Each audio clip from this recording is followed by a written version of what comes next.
Hi Taurus, Virgo, and Capricorn. Welcome po sa ating channel. At ito ang inyong Daily Kabay Tarot Love Reading for August 3, 2024. Para po ito sa lahat ng single kay crush, sa may relasyon, buhay mag-asawa, friends and family connection. Please be reminded kung naka-resonate kayo, comment down. Kung hindi kayo naka-resonate, ibigay niyo po sa iba kasi general reading po ito. Please like, subscribe, and click the button for notification para updated po kayo sa daily tarot love reading natin. Maraming salamat po. This is for you, Taurus, Virgo, and Capricorn ngayong August 3, 2024.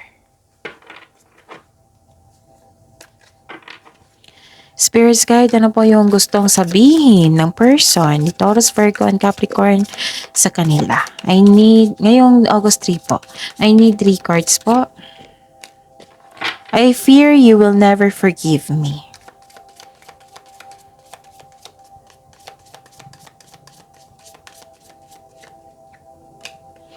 No matter what happens, my heart will always belong to you. Sa mga cross-watcher dito, kung napanood nyo yung air signs, fire signs, water signs, parating sinasabi dito na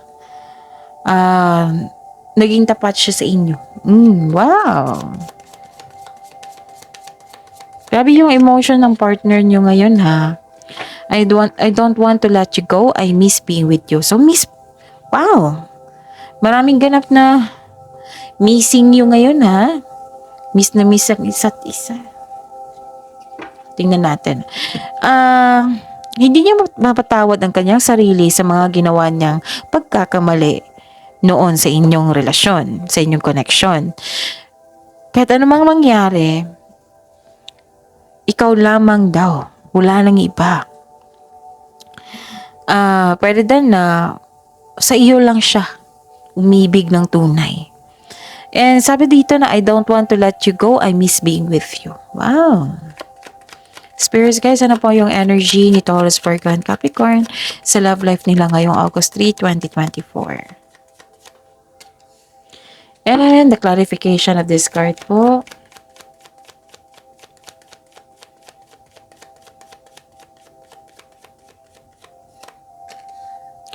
Challenges na ma-overcome po ni Taurus, Virgo, and Capricorn sa love life nila.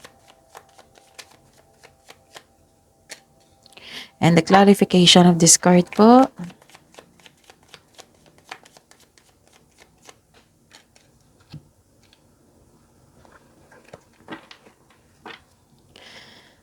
Kamusta ang feelings ng person mo, Taurus, Virgo, and Capricorn ngayong August 3, 2024? And the clarification of this card po.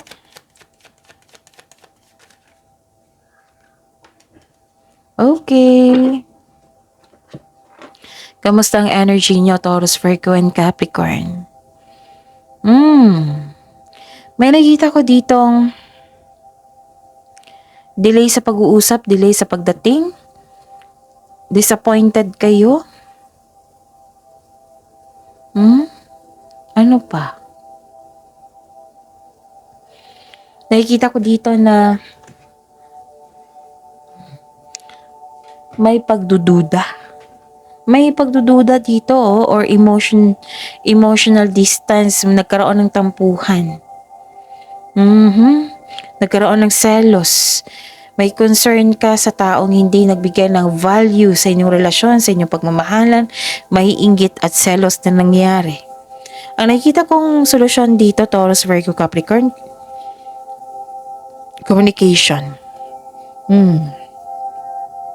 Pero paulit-ulit na lang ito nangyari. Kaya napapagod ka dito. Puro pagdududa. Kasi nagkamali na ito sa iyo noon. I fear you will never forgive me. Sabi niya. So nagkamali talaga siya. Na nagdududa ka na eh. Parang pagod ka na sa kakaisip. Kung magbigay ka ba ng anong tawag nito? Ng pagkakataon sa kanya.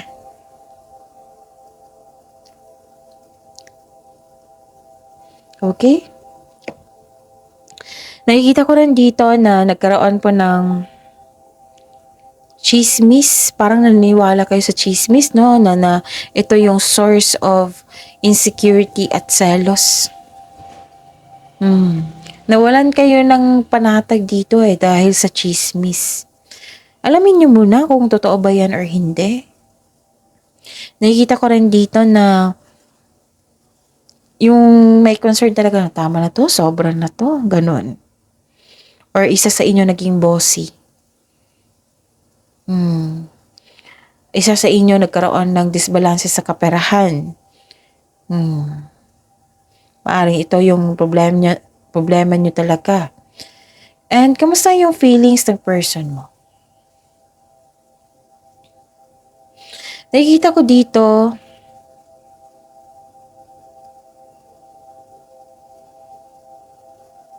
okay, naniwala pa rin ito na magkaayos kayo. Naniwala siya na magtagal kayo ang inyong relasyon. Oo. Tapos, nakikita ko rin dito na exhausted tong taong to. Exhausted po siya ngayon. Ayaw niyang tapusin yung connection nyo, relasyon nyo. Exhausted siya kasi may nagawa siyang kasalanan sa inyong relasyon. Both of you naapektuhan sa intriga. May selos talaga. Tapos feeling niya, niloloko mo siya. Parang nagtutulakan dito. Instead kayo ang may concern sa kanya na nangloko siya sa inyo. Ito siya, nagsabi na may pagdududa na nanloko ka daw sa kanya. Yung nagtutulukan. Pero miss na miss ka niya ha. Kitang-kita ko po dito. Sising-sisi din siya sa kanyang mga ginawang mali. So that's it. See you tomorrow, Taurus, Virgo, and Capricorn. Please like, subscribe, and click the button for notification para updated po kayo sa daily tarot reading natin. Maraming salamat po.